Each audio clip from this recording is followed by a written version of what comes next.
Fox Weather is your Hurricane HQ. The Atlantic coming to life a little bit. We're tracking Dexter, a number of other areas, right on cue. This is what we expect as we approach the peak of the hurricane season. August, it's no stranger to powerful storms. August and September feature two-thirds of all tropical systems. Some of the most historic hurricanes on record have struck during this month, and if not this one, odds are it's into the next one or the early part of October. We just told you a little bit about what's happening across the basin here, so I do want to bring in Dr.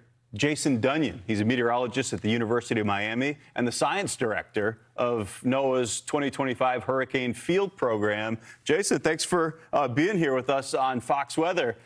We're in August, and as you know, this is typically when things start to heat up a bit. What are your thoughts on the season so far and what we've seen now over the past several days, signs that the overall Atlantic might be starting to unlock? Yeah, I think your summary was very good. And I think, we always have to remember after a season like 24, we had the earliest Category 5 with Beryl on record in the Atlantic.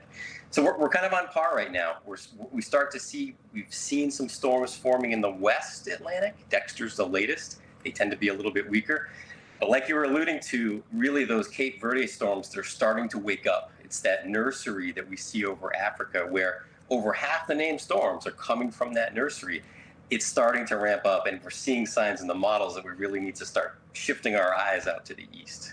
Paying attention to the big zone, once again, that main development region. But you said it, we're in the context of last year, right, where we had this bizarro storm in Beryl. This year, we've got Dexter. It's our fourth named storm. We're ahead of schedule in that sense. But I tend to call some of these throwaway storms. It's kind of harsh, but they pad the numbers a little bit the early part of the season. They can be messy and subtropical. We really haven't had that many of those so far this year. What are your thoughts on the early part of this season? Yeah, it's a good question. We're off to a bit of a slow start, pretty close to climatology. But like you said, those first three storms, the ABC, they really were weak storms. They only lasted 1 to 2 days, so they didn't add a lot of the energy that we're seeing for the entire season. Dexter maybe a little bit more now as things are starting to ramp up. What really gives us, when you measure what's called ACE index, it's the energy of all the tropical cyclones over the season. A lot of that energy is coming from these Cape Verde systems, so it's these systems that are starting to ramp up. And we're at the switch point, right? We've seen these Saharan dust storms racing across the Atlantic. They tend to squash some of these Cape Verde systems. That's starting to subside, and the tropical waves over Africa, over the nursery, are starting to click up. So really, August 5th, we're right in that switch point where we're expect to be. And first hurricane, typically, August 11th. So we're getting very close to that climatology. Yeah, it feels like everything is right on schedule. And to your point, this is the point in the season where if we're lucky enough to have gone this far without big impacts, the antennas have to go up, and you really need to be plugged in because we're into the phase where the big-time impactful storms start cooking. I read your bio, more than 50 Hurricane Hunter flights you have under your belt. I have one. Oddly enough, it was Dorian, which Dexter replaced that name on the list. You know how important that data is, and it sounds like they're preparing to potentially fly into that area of interest tomorrow. What was that like, some of those adventures in your career? It's always interesting. I used to be a social worker. In my first flight, I did not know what to expect. You actually have a good link with Dorian. After all those years of flying, my first Category 5 was actually a Dorian mission. So you never know when you're going to get these Cat 5s that come out of nowhere. And they can be some of the roughest flights you'll ever be on. I'd say going into the eye of Dorian, I felt like a feather in the wind. You just felt like Mother Nature was in charge. And we had to get that data. Like you said, that data is very important to get to the forecasters, get it to the modeling centers. So we had to push on, but you feel small sometimes, and certainly you've gotten to experience Dorian. It's very surreal going into the eye of a hurricane after getting rocked around, and then suddenly it's quiet. You can get out of your seat once you get to the eye. I'll co-sign all of that. I felt very small as I tried to discreetly I lost a granola bar. I've told that story before. I tried to do it as absolutely secretly as possible.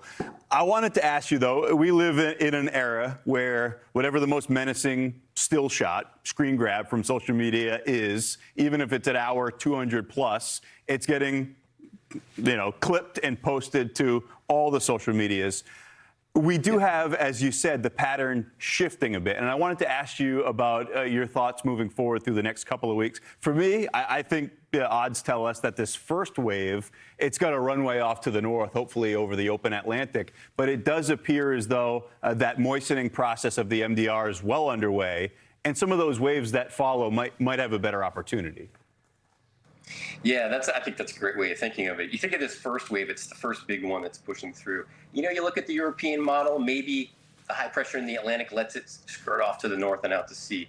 The American model, GFS, maybe trying to keep it a little bit farther to the west. So still something to watch, but there's a lot of uncertainty with this one. But, each wave that comes off is helping to prime that environment. It's that moistening, like you said, of the environment out in that main development region. So this is, one of the first good-looking waves of many that we're going to see. So keep a close eye on this one. Luckily, when they come off the coast of Africa, you've got about 5 to 7 days before they're even going to be close enough to impact the coastal United States. So with the satellite eyes that we have these days, the surprises aren't really there, though we need to keep an eye on it continuously. Well said. That is the lovely thing about tropical forecasting and analysis. These aren't going to sneak up on us. We got an entire ocean to track these across, and we know you'll be watching it. We'll be tracking it here on Fox Weather. Great conversation. Enjoyed it very much. That's meteorologist at the University of Miami, Dr. Jason Dunion. We'd love to have you back because we're always tracking the tropics. Thank you. Always happy to be with you. Thank you. All right.